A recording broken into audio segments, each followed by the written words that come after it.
everyone, Dr. Jen from Wellness in 2 Words here today, and I am making a video about the decision about going back to school and reopening of schools. Now, I understand that this is a complex decision. I understand lots of things are involved, and so my 2-word phrase for today is don't judge. And that's a loaded phrase, but I'll just say right now, being an ER physician who is learning about this evolving, emerging data, how it relates to kids, which there still isn't a plethora of data about kids out there, although that situation is improving every month. And then also being a mom who has 2 middle school aged kids here, trying to navigate that decision about staying home versus going to school in person in an area which is an emerging hotspot on the CDC's radar is frankly overwhelming. And if I look tired, it's because I've been reading and thinking and praying about this whole scenario, and it's an impossible choice because there is no clear path with reliable data. So my position right now, based on our family and my children's health and extended family's risk factors, is multifactorial, but I think a lot of it is because the data isn't really conclusive yet. And a lot of the media outlets are quoting certain papers, which I have to say are a little bit concerning because some of that is older data. I would encourage them to look at more recent data. And you also have to make sure you're comparing apples to apples and oranges to oranges. So if you're going to quote Sweden, or if you're going to quote China, or you're going to quote some other places, I would have to say, first of all, they don't have the caseload that the United States has. So we're completely our own entity in that regard. We're, pushing almost like 4 million cases. And then the other question would be, how reliable is some of that data? Because lots of things come into play with that. So I do have a brief outline of some of the papers that I've been looking at just basically the different unique features of those papers or the unique findings of them. And I can put that out in a PDF. I'll link it down below in the comments at some point. I still have to kind of tighten up some of the language on that. So anyway, I don't want to talk forever, but I do want to talk to you about what's kind of going into our individual decision, because today is the day that Knox County Schools has set as a deadline for whether or not we're going to sign up for virtual learning. So let me kind of go through the pros and cons. And I'm lucky that I have lots of really good no drama mama friends, if that makes any sense, that these ladies, I highly respect them because they can look at things from a logical, I'm not going to say unemotional, but a logical standpoint, and they want to do ultimately what's best for their families, but they're also doing it in a calculating, measured way, if that makes any sense. So without further ado, don't judge, and I'm going to go through kind of what led me through the decision and the pros and cons of how to navigate school in a hotspot. Okay, so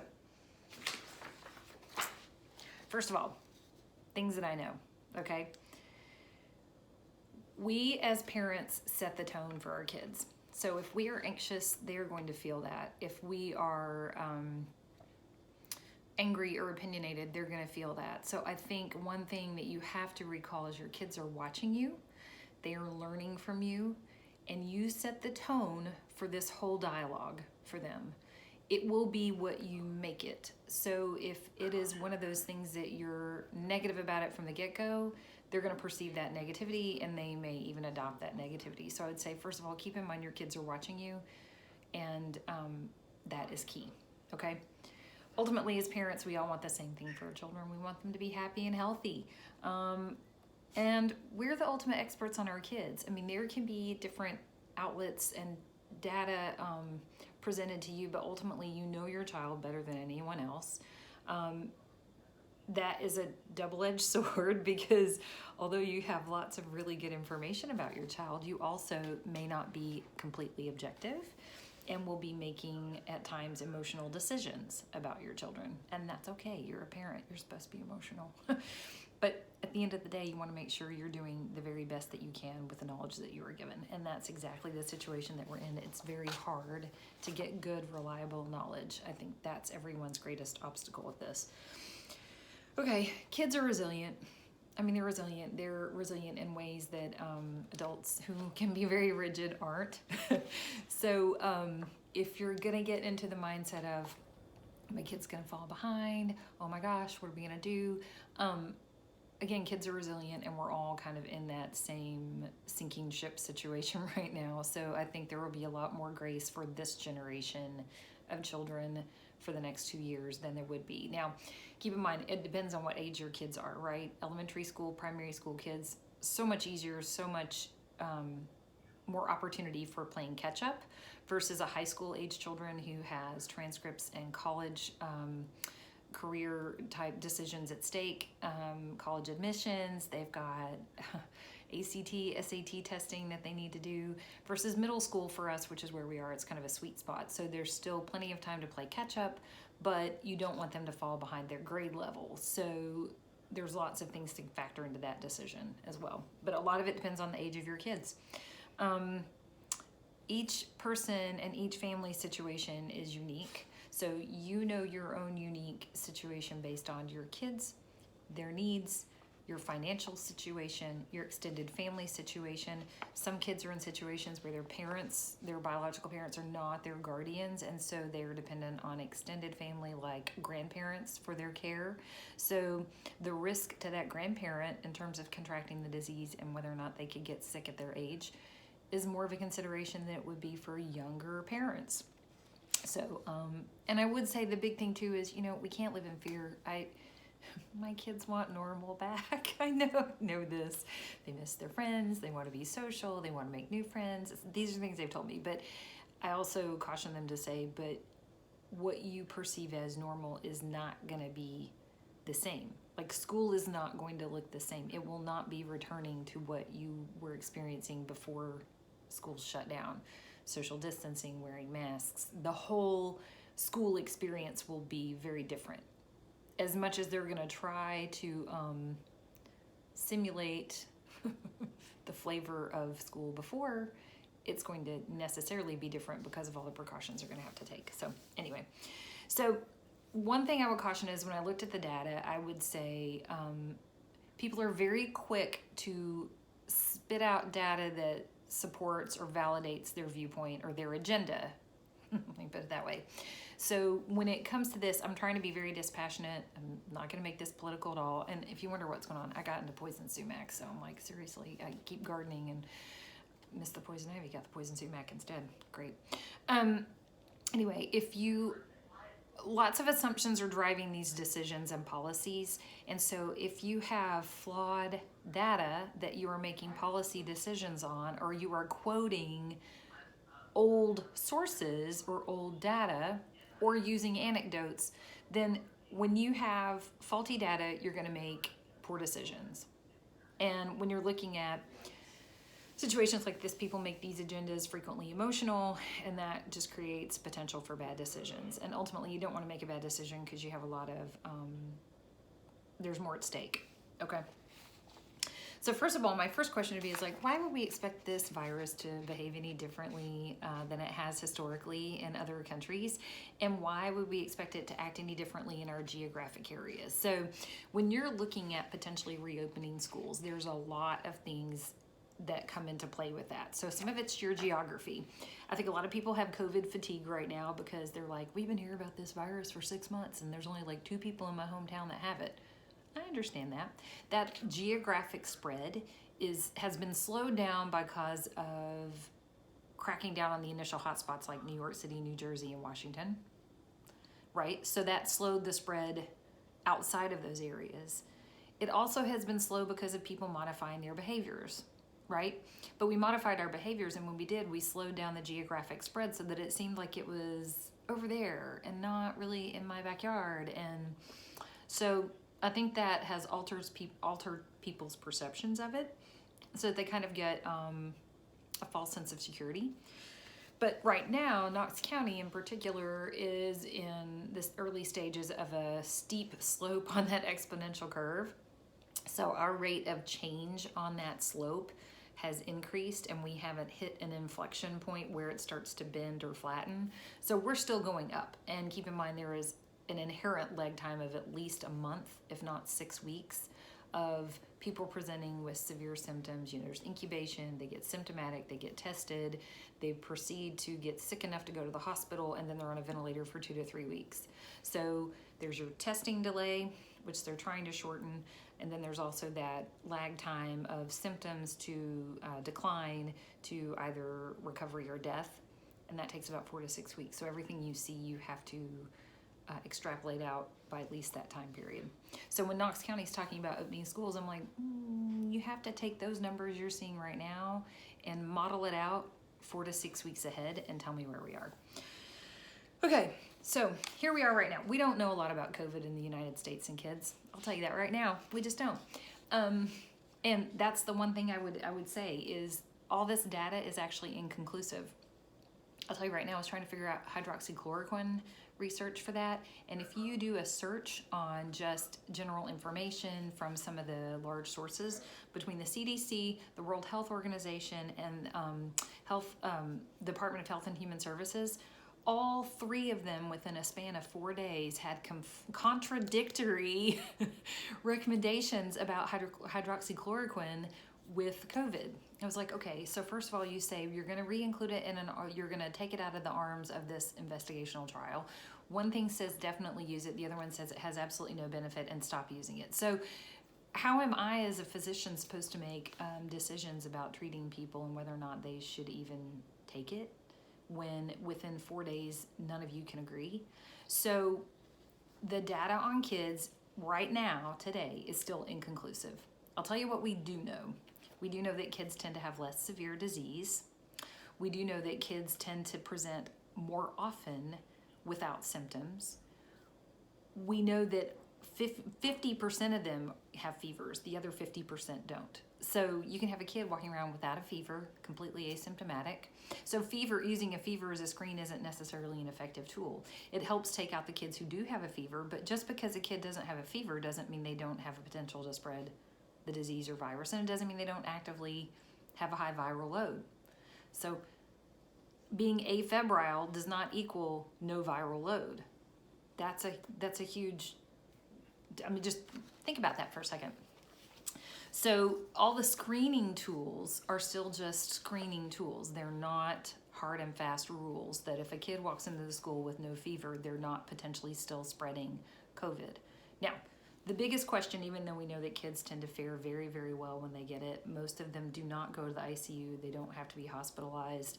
There's a very low mortality rate, okay? And there's certain predictors for kids' mortalities, like if they're looking at some of the literature, if they're male, less than a month-old newborns, there's some suggestion that could be really a very fragile time. There's also suggestions that if they're older children and they may have higher expression of the ACE2 receptor greater than 10 years old, then there's a higher risk for more severe outcomes. So we know that there's like a little sweet spot of kids. If they're in that, like a year-old to 9 years old, they're pretty good. And then here's the other question: why are they tending to be less asymptomatic? And are they really truly vectors to spread infection to other people? Part of the reasons we don't know why that is the case is because we shut down early, took kids out of school, closed schools, and I think that was appropriate at the time. But then that made it less likely for us to track any potential that kids are going to pass it to each other because we took that out of the way. So all these studies that say, well, a lot of the transmission was within households and not at schools, well, but they weren't in school.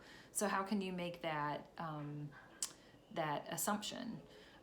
So when you reopen kids in schools, we're gonna have to watch them really, really closely and make sure that that is not the case, because if they are indeed potentially transmitting it to each other, now that it is more prevalent in the community, keep in mind, we shut down schools, but when it was way less common and way less prevalent, we were saying, well, they don't tend to secondarily transmit it to each other.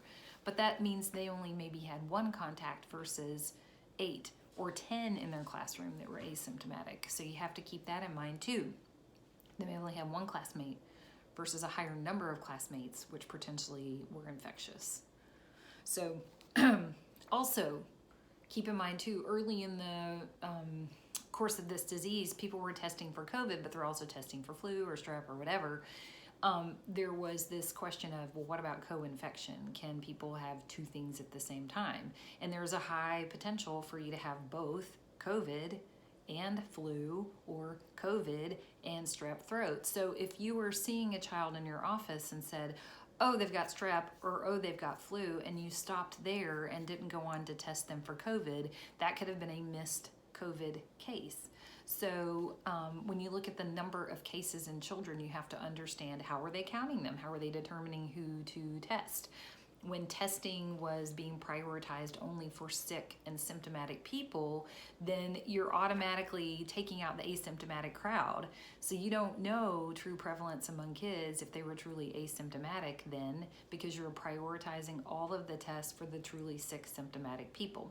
So all of those things come into play when you look at the data on kids, because they just act a little bit differently, especially when they're younger, than adults do. So and here's the final argument I would make. Kids in Europe and kids in the United States are not the same because our kids in the United States tend to be less healthy. They frankly eat a lot of garbage, a lot of fast food, a lot of processed foods, heavy on carbs. They tend to take a lot more antibiotics, which will alter their microbiome, which is their gut bacteria are one of the biggest defenses against infection and viral infections in particular. They tend to spend more time indoors, so they don't have adequate vitamin D. There are a lot of things about United States kids that are different than some of these other populations. So I would say that our kids are potentially more at risk for more severe outcomes in the long run, just because they, in general, are not as healthy. And if anyone wants to go toe-to-toe with me on that, they can. But we know that United States kids are more obese. They have more metabolic disease. They just have lots of other things that are concerns. And ask any pediatrician, they'll tell you that on average, kids are not getting healthier. They're tending to get sicker. Let's see. Okay, so questions that you still have after, I still have after literature review. Do kids typically transmit it? What is their potential for transmission? Do kids get sick? Typically not severely sick. Let's see, and keep in mind there's no therapy or a vaccine yet either. So with kids, they've used things like interferon, they have used remdesivir. There were some studies that had hydroxychloroquine use. Really the only things that seemed to be the most helpful were the interferon, which I'll talk about soon in the therapy video, and remdesivir seemed to help somewhat. So,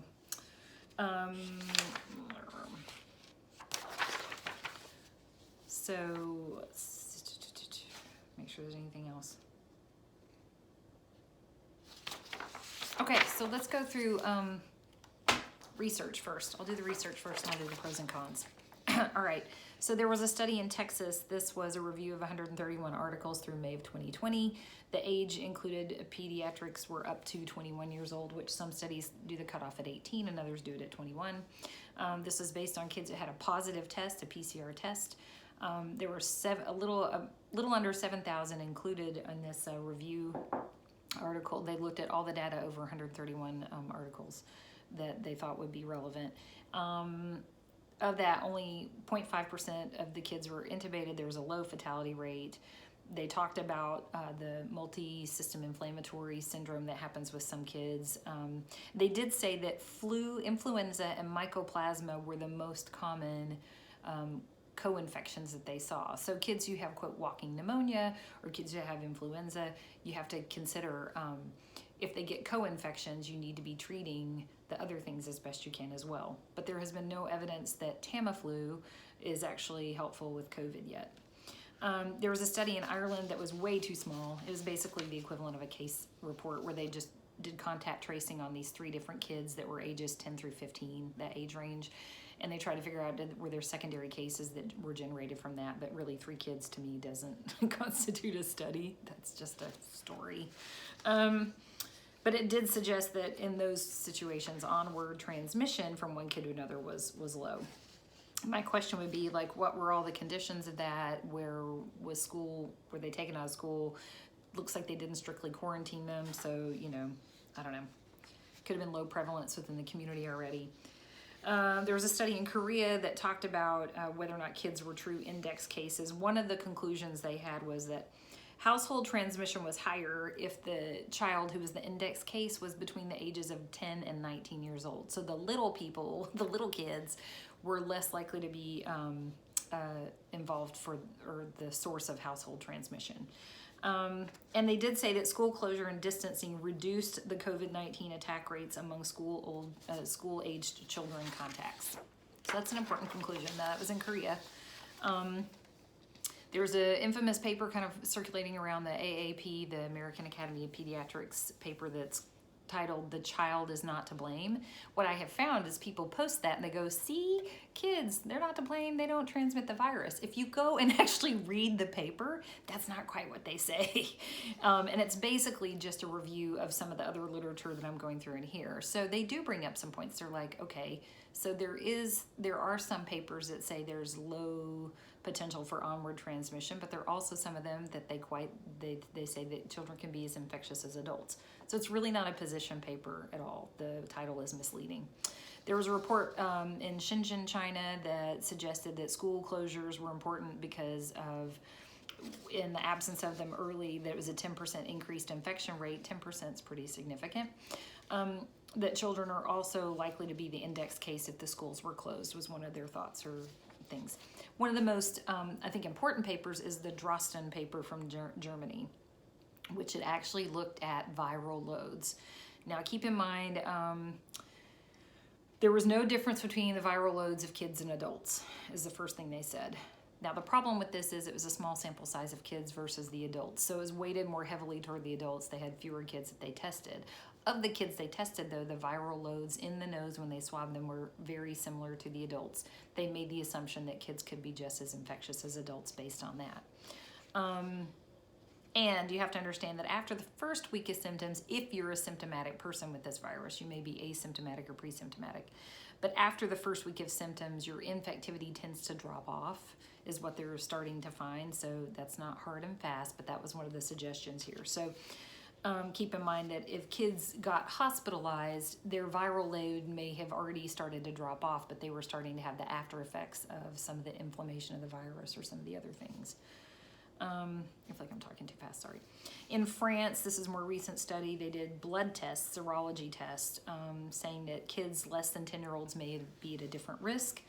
41% of kids tended to be asymptomatic. One thing that was interesting in this study is they said that anosmia and dysgeusia or ageusia were in only 1% of kids. So that's loss of smell and loss of taste in only 1% of kids, and all of those kids were 15 years and older. That's kind of an interesting finding, which means they're going to act more like adults at that age, because adults' loss of sense and taste tends to be a little more predictive of, presence of COVID. The European Journal of Pediatrics had a paper, a little over 7,000 kids, again, fever in 50% of kids presenting, so fever, not a reliable symptom of infection. 2% of these resulted in ICU admissions. Mortality was less than 1%. There were questions about the ACE2 expression increasing with age, which was also a thing. So, and remember, kids are more likely to present with extra respiratory symptoms, which means nausea, vomiting, diarrhea, and their stool and their vomit can still be infectious. Great. Okay, Lancet Europe study. All children in the cohort that they studied here actually that died were over 10 years old. So I think there is a take-home lesson there. One of the things to know is that older kids are at higher risk, period, based on the numbers, what they're finding consistently in the data. Younger kids seem to be doing a little bit better. So if you were on the fence about distance learning, older kid versus younger kid, if it's impossible to do distance learning with your younger child and you feel better about sending them to school, then I think that's one of those take-home points, is keep in mind there seems to be emerging like an age break on those kids in terms of vulnerability, severity of disease, that kind of thing. Okay, and then one of the other questions they had is like, okay, so if kids are less potentially symptomatic and less likely to transmit virus, is that because they're shorter and they cough lower to the ground and closer to the ground? Do they have lower lung volumes, and so when they exhale air, there's just less air coming out anyway? Is it their cough frequency? Do they tend to cough less than adults because like have less awareness of the cough stuff? Who knows? I guess that's my take-home point. We don't know yet. We don't know why, if indeed in some of these cases kids are less likely to transmit the virus. Why is that? Is it their lung volumes? Is it their height? Nobody knows. So I think when you're looking at making policy decisions and the data is still either inconclusive, inconsistent, or there are lots of unanswered questions, you really have to figure out why it is that you think that this policy is so crucial. So, knowing all that, researching all that, as a ER Dr. Mama, we've been making some decisions. I think in-person school is not an option for our family. I have 2 family members who have had solid organ transplants, kidney transplants, and so being on any immunosuppressives makes it really difficult for us to be around them if we're having more community contact potentially. And they're already having to isolate themselves and to isolate further and say, like, we can't see you for 4 months while the kids are in school just seems really unacceptable. So obviously your work situation factors into these things too, because if I have to physically be present for my job and I have a spouse who also has to be physically present for their job, how do you do remote learning with your children if they're below a certain age? So if you're an essential worker and you can't get childcare, and is that childcare going to work with virtual learning? So many questions in there. So that alone is an impossible sounding choice to make the right choice. If you can't work from home, and your child can't be in childcare that's going to help foster the virtual learning, is your only choice to send them in person? And if so, is your school going to do adequate measures for infection control and prevention? I think ultimately this is going to be decided by the caseload in your individual community, which in Knox County, as it is getting higher, they're going to get to the point they're going to have to shut down schools again, is my prediction. I just don't know when that will happen. A lot of that is influenced by behaviors like wearing masks, distancing, limiting mobility, those kind of things. So pros and cons for in-person school. Mindset, return to work, get back to business. It's not going to be business as usual, but that is a positive for a lot of people. They need that structure. They need that consistency. You will have smaller classes with distancing, we hope. However, what I've discovered is a lot of people are opting to go to in-person school. So if you have 90 to 95% of people participating for in-person school, you really haven't reduced your school's population by much. How on earth are they going to distance those if the school didn't suddenly get 30 or 40% bigger, right? They're in the same building that they were months ago, and yet only 5% of people are deciding to stay home. How on earth are you going to distance those kids appropriately?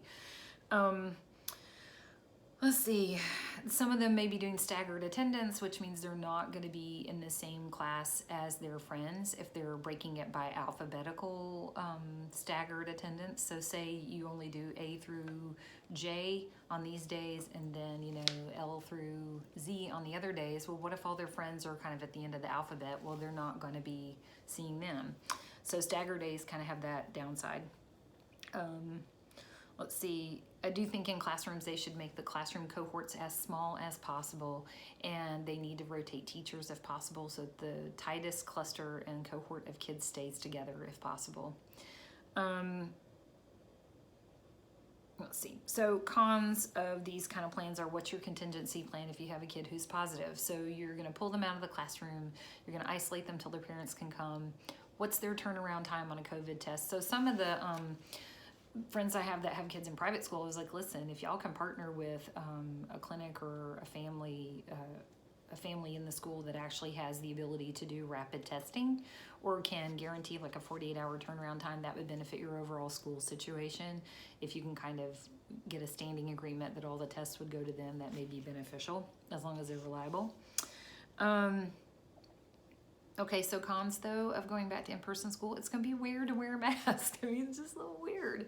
It's a little weird. Kids are resilient, they'll get used to it, but you lose all the facial expression, some of that nonverbal stuff. You don't know if someone's smiling at you. I mean, it's just lots of things that go into that. Let's see. a lot of the screening could cut into the instructional time in person in school if it's taking a long time to screen kids. And again, is the screening really accurate if fever is only present in 50% of the cases?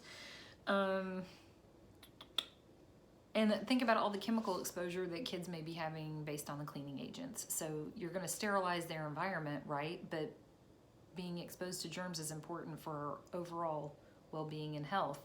So they're not being selective in which things they're killing, and then they're using agents that may be irritating or problems for some kids. The best things have been hydrogen peroxide, alcohol, another thing I can't think of. Anyway, those things are just as effective, and they're generally non-toxic. Okay, for us, virtual, we're deciding between virtual and homeschool. So virtual means limited contact with friends, but I don't have to pack a lunch. I'll say that, I'm excited about that.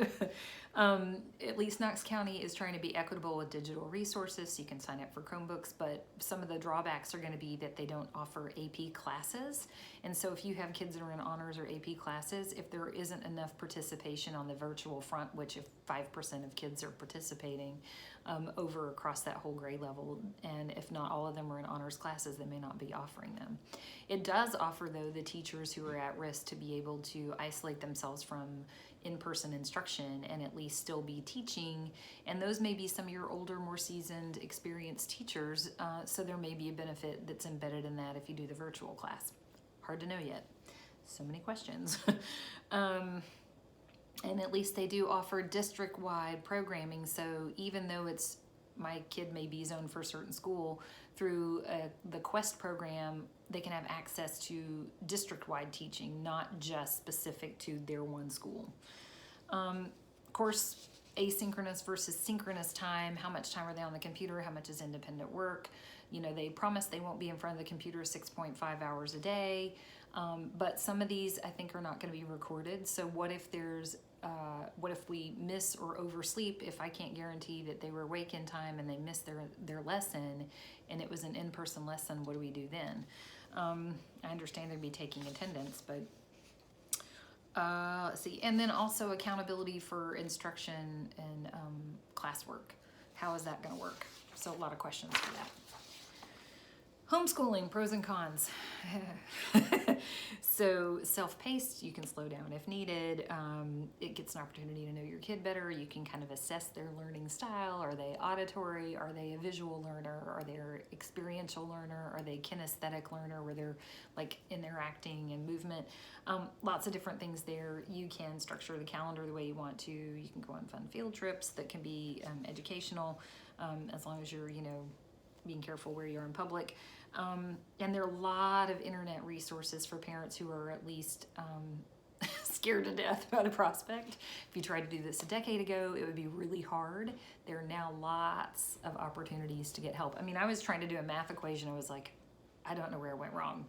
I remember algebra, but I don't know where I went wrong. And I went to the web and I looked up equation solver, and there's actually an internet website to help you solve equations that it will break it down step by step, and you can look through your work and figure out where you went wrong. So I was like, there's hope for us if we decide to do this. Cons of homeschooling, you worry about, am I going to identify education gaps for my kid? Motivation, if they're not motivated, it's going to be tough. But they get to sleep in. Lots of self-doubt on a parent's part. I mean, lack of experience. I'm a smart person, but I'm a doctor. I'm not a teacher. So there could be a lot there. But you do get to have an umbrella school to help you with transcripts and grades and organizing and field trips and other stuff. So there is potential for that. You can sign up for an umbrella school. The requirements are that for you to teach homeschool, you have to have a GED or completed all the way through 12th grade, and that you have to do 4 hours of instruction 180 days of the year. It's going to be hard to homeschool if you're simultaneously working from home, unless you can get into a rhythm, which I think anybody would. And you have to aggressively kind of socialize outside the classroom, which again, if we're in a pandemic and we're all kind of quarantining anyway, like what's that going to look like? It's going to be virtual most of the time anyhow. So I'm not sure there's a loss of benefit there. And our whole idea is if we decide to homeschool, the main thing is just keep my kids at grade level. I don't expect us to be rock stars. We just don't want to fall behind. So, you know, again, I think look at your individual school situation. If you're in public school, look at what the policies are. If you're in private school, look at those policies, look at contingency plans. A lot of it, I think, is going to be pre-decided, well, not pre-decided, but ultimately decided by the behavior of the virus. But keep in mind, there have been recent seroprevalence studies that indicate that the virus could be, in terms of the asymptomatic pool or the reservoir of people, based on antibody studies from cholesterol, just random cholesterol samples, blood donations, all that kind of stuff, that they feel like that could be 10 to 15 times higher in the population. So let's just do some basic math. Say you have 100 cases in your area, and if they say it's 10 times more prevalent, to keep it simple, 10 times more prevalent in your area based on, you know, you've got 100 positive cases, but there could be 1,000 people out there that have antibodies to it. Okay, that's great. That's actually a good thing. However, that's not anywhere near herd immunity if you have a community of 100,000, because last I checked, 100,000 minus 1,000 is 99,000. There's still that many people potentially that need to get infected. And as the cases exponentially rise, you still have more potential for people to go into the hospital and overwhelm your local healthcare system. So when they put things out there like it could be 10 to 20 times more prevalent in the population, that doesn't mean that it's everywhere. That just means it's a numbers game. So keep that in mind when we look at that. But we'll talk about that more in a later video. I hope this has been helpful. I don't know. I mean, again, in my mind, looking at the data is still inconclusive. I want more data about kids on United States soil in a country where we have 4 million cases. And if they start to go back to school and we discover that being in school is a driver of community-based transmission, then we have no choice but to go to remote learning. And I think if you start your kids in school and then we go back to remote learning, you have to ask yourself, is that going to be more disruptive for my kid? Are they going to be more disheartened and disappointed if you just go, hey, let's start with virtual to begin with and we're going to stick with the same program through December and see where we are? You know your kid or kids. You know what they crave. Do they crave socialization, consistency? Like, what are their things that are most important to them, and factor that into your decision, because frankly, it's an impossible decision. It's one I never thought I'd have to make as a parent. And if you'd asked me, literally even 5 years ago, what a pandemic would look like in the modern age, I certainly would not have predicted this at all. This is like so surreal. So if you have any questions, please put them in the comments below. I'll try to answer them. I'm going to try to put all of these links sequentially in the comments to all of these papers, or a Google Drive that contains the papers. God bless and good luck. All right, take care. And I will have a new video about therapies, hopefully tomorrow or the next day, talking about Synergen, which is inhaled interferon, budesonide, remdesivir, they all sound like they're from Mars, hydroxychloroquine and Decadron, all of those things which are being used now and they're in clinical trials, but their efficacy we still don't know. Some of them look promising. But again, the reason we're distancing and trying to flatten a curve is to buy us time, so that if we do get sick with it and we're one of the unfortunate few that get very sick with it, that there will be better options for treatment. Okay, stay well and take care, and don't judge. Don't judge. This is too hard. Take care. Bye.